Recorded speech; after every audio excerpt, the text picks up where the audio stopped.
स्वभाव। अतिथि को देवता के समान मानो, अतिथि तुम्हारा देवता हो।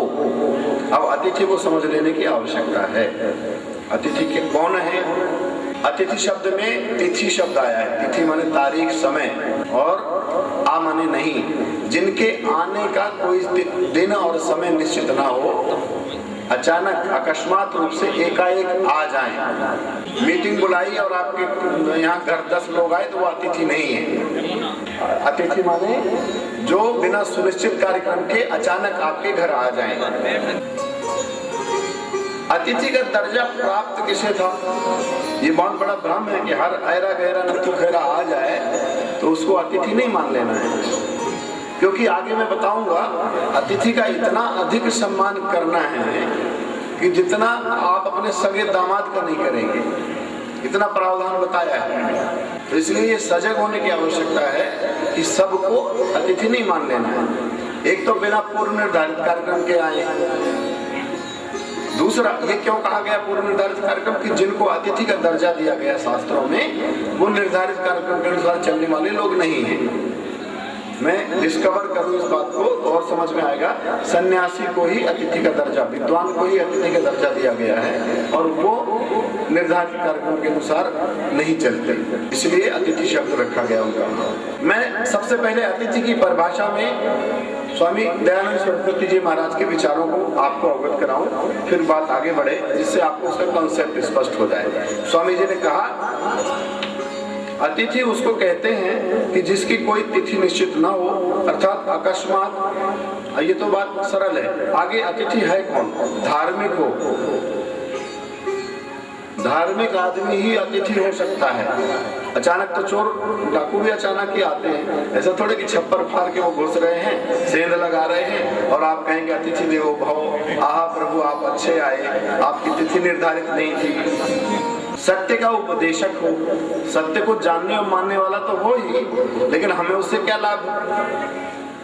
अगर आया है और अतिथि का दर्जा, राज्य अतिथि का दर्जा तभी देते हैं ना जब कुछ खास हो, तो अतिथि का दर्जा तभी मिलेगा जब सत्य का उपदेश भी करता हो निरंतर समाज में। और उपदेश वही कर सकता है जो कसौटी पर खरा उतरा हो सत्य की और धर्म की। तो जब ये क्वालिटी उसमें हो, धार्मिक हो, सत्य का उपदेशक स्तर का व्यक्ति हो, सत्य का आचरण बहुत पर्याप्त नहीं है, सत्य का उपदेशक स्तर का व्यक्ति हो, सबके उपकार के लिए, प्राणी मात्र की भलाई के लिए सर्वत्र घूमता फिरता हो।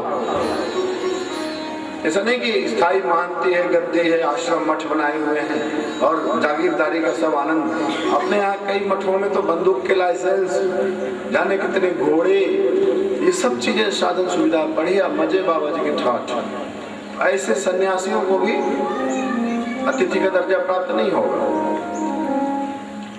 पूर्ण विद्वान, सब कुछ जानने वाला, कंफ्यूजन वाला ना हो कि थोड़ा बहुत जाना और चालू हो गए उपदेश देना, बाद में समस्याएं और खड़ी करें लोगों को, आज ये कहा कल वो कहा। परम योगी हो, परम योगी, छोटा मोटा योगी नहीं। सन्यासी, अब ये हुआ सन्यासी हो और इतने सारे गुणों से युक्त हो। सन्यासी मतलब ऐसा वैसा सन्यासी नहीं। जिस सन्यासी को अतिथि का दर्जा दिया गया है उसके लिए ये कहा गया है, एक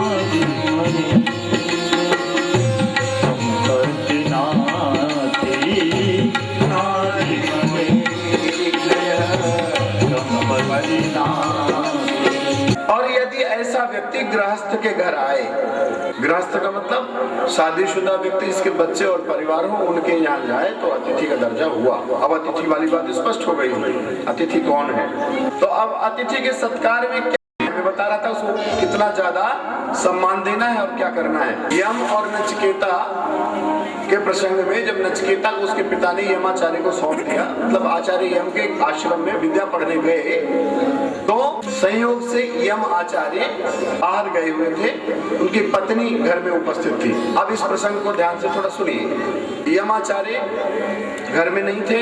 नचिकेता ने प्रतिज्ञा ली थी कि जब तक मैं ब्रह्म ज्ञान प्राप्त नहीं कर लूंगा तब तक आहार ग्रहण नहीं करूंगा। एक विषम परिस्थिति, धर्म संकट फिर खड़ा हुआ। यमी ने, जो माता थी आचार्य पत्नी, उन्होंने बच्चे को कहा कि बेटे तुम कुछ खा लो। उसने कहा कि नहीं, जब तक आचार्य नहीं आ जाएंगे और मुझे ज्ञान नहीं देंगे तब तक मैं अन्न ग्रहण नहीं करूंगा। ऐसी दृढ़ संकल्प वाला बच्चा। 3 रात निकल गई। 3 रात का उल्लेख है, क्योंकि शास्त्रों में जो विधान है रात के बारे में है। कम से कम रात तक तो खाना मिल ही जाना चाहिए। अगर सुबह आया हो, दोपहर आया हो, तो दिन में तो चलो ठीक है कि मान लिया कोई घर में नहीं है या कोई हुआ तो उसको दंड से मुक्त कर दिया गया है। पर अगर रात में भी खाना नहीं खिलाया तो भयंकर दंड विधान किया है शास्त्रों में, अतिथि को भोजन न कराने पर। यमाचार्य लौटे तो यमी ने ये समस्या बताई कि अब एक बहुत बड़ी विषम परिस्थिति खड़ी हो गई है। अभी भी हमारे देखने में आता है कि धर्म कर्म के संबंध में माताएं बहनें ज्यादा सजग हैं। तो यमी ने आचार्य यम के आने पर सबसे पहले ये कहा कि आचार्य जी महाराज, अपने घर में एक बालक आया है। वैश्वानरा प्रविशति अतिथिर ब्राह्मणो गृहान तस्येता शांतिम कुर्वन्ति हर वैवस्वतोदकम। और 3 रात हो गए, उसने कुछ खाया नहीं है, तो हम इस संकट में फंस गए हैं। अतिथि धर्म का उल्लंघन हो गया है। और शास्त्र में विधान क्या है? कहा यह गया है कि जो अतिथि देवता घर में आए हैं, वो जो अतिथि ब्राह्मण है, सन्यासी है, ये जब वो घर में प्रवेश करते हैं तो ऐसा मानना चाहिए कि कोई अग्नि आई है। वैश्वानर पूरे विश्व को जलाकर भस्म करने में सक्षम है। इसी तेज अग्नि को वैश्वानर कहते हैं। अग्नि के भी कई रूप हैं। बड़वानल होती है, एक जो समुद्र की अग्नि होती है, वो समुद्र को भी जलाने की क्षमता रखती है। जठराग्नि है, साधारण अग्नि है, और यज्ञों की अग्नि है। ये अलग अलग अग्नि के बहुत सारे रूप हैं। जात वेदा कहा गया अग्नि का वह रूप जो ज्ञान के रूप में प्रकट होता है। ये जो वाणी का तेज है, जो आप सुनते हैं रोज और जो हम सोचते विचारते हैं, ये सब अग्नि की कृपा से। ज्ञानाग्नि, गीता में कहा ज्ञानाग्नि दग्ध कर्माणाम। तो उसकी शांति का उपाय क्या है? वैवस्वतोदकम। हे वैवस्वत, वैवस्वत का मतलब है सूर्य पुत्र। विवस्वत माने सूर्य होता है, वैवस्वत माने सूर्य पुत्र। यम, आप उदक के द्वारा, जल के द्वारा, अग्नि की शांति जल से होती है। आग लगी हो तो पानी डालते हैं ना, तो ये तेजस्वी ब्राह्मण प्रविष्ट हुआ है अग्नि के सदृश, और उदक लेकर, जल लेकर जाओ और इसको शांत करो। ये इसका आध्यात्मिक अर्थ हुआ। व्यवहारिक अर्थ ये है कि जब आपके घर में आए तो क्या क्या करना पड़ता है। अतिथि सत्कार में प्रावधान था, बताता हूं मैं। एक तो ये करना पड़ता है कि सबसे पहले ये प्रावधान था कि उनके पांव धुलाए जाएं। पाद्यम, ऐसे पानी 3 प्रकार का होता है। पाद्यम, पांव धोने वाला। अर्घ्यम, आचमन करने वाला, कुल्ला कर लिया, मुंह धो लिया। पाद्यम, पैर धुलाए, पांव धोने का पानी दे। आप स्वयं धुलाएं तो बहुत अच्छा, नहीं हो तो पानी दे देगी, पांव धो ले महाराज। फिर हाथ मुंह धुलाए, फिर पेयम, पीने का पानी। तो ये उदक से, जल से 3 प्रकार का अतिथि सत्कार करने के बाद उनकी कुछ अग्नि शांत होगी। अग्नि का मतलब वो अपन तपन और गर्मी में जैसे चल कर आते हैं, उसमें बहुत साधन तो होते नहीं थे, पैदल चलते थे बेचारे, तो धूल भर गई, पाँव में जूते भी नहीं होते थे। ज्यादातर सन्यासी और ब्रह्मचारी जूता भी नहीं पहनते, छत्रोपानत वगैरह सब छोड़ देते हैं। तो पाँव, हाथ पाँव धुला दे, मुँह धुला दे, थोड़ा ठंडक आ गई, ताजगी आ गई, थकान दूर होती है। फिर आसन दें, अभिवादन करें, ये सब सत्कार का स्वरूप है। फिर भोजन कराएं, और सबसे पहले भोजन कराएं, अपने खाने के पहले भोजन कराएं। फिर उनसे सत्य का उपदेश प्राप्त करें, उनसे ज्ञान पूछें। आपकी जो शंका हुई हो धर्म के बारे में, कर्म के बारे में, चरित्र के बारे में, कुछ समस्या हो घर परिवार की, उसके बारे में उनसे मार्गदर्शन लें। ये अतिथि सत्कार हुआ।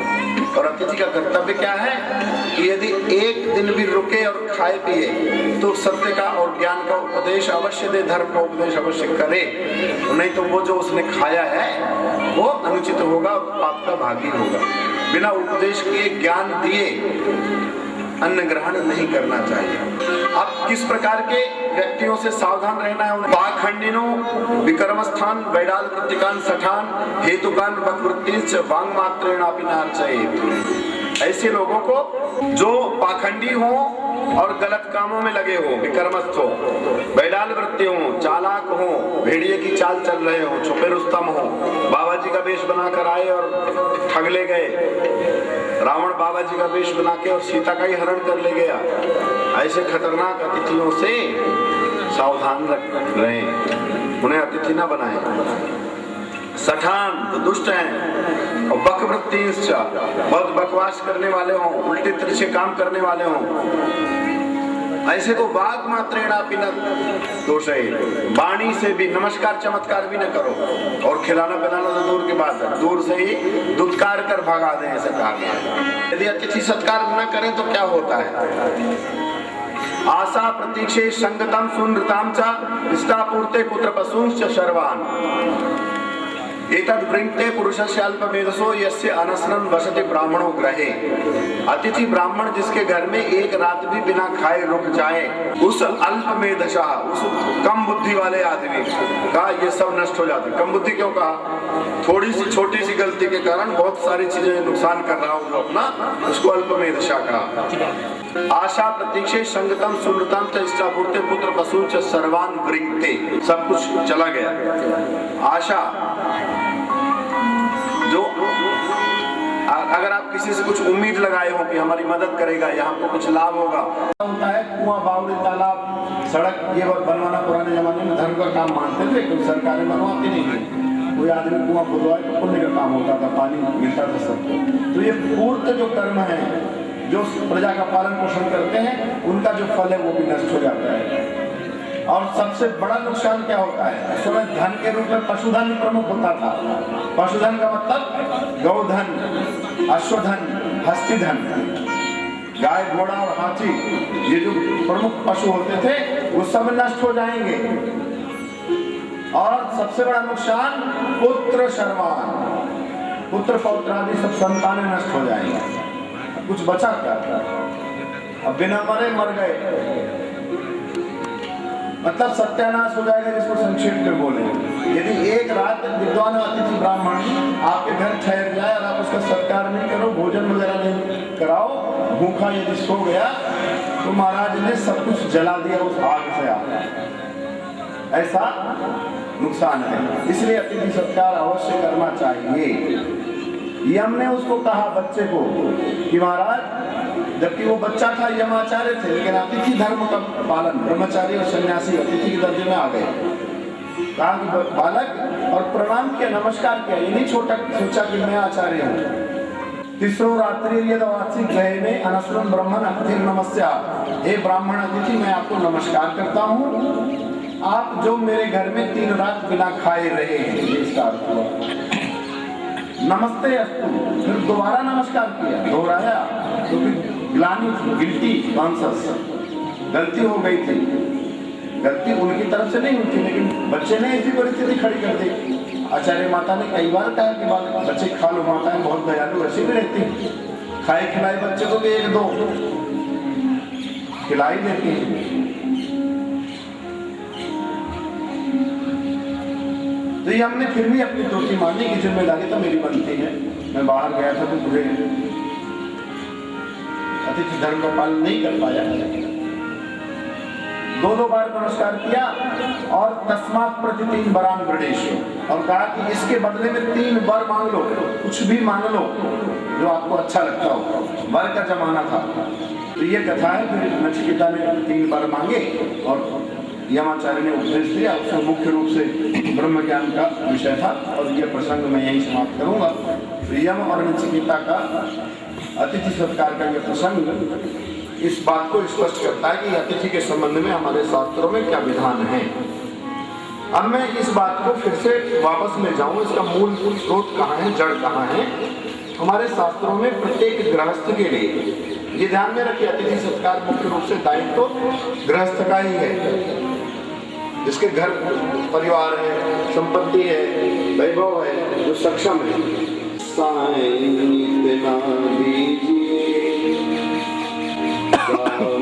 कुटुंब समान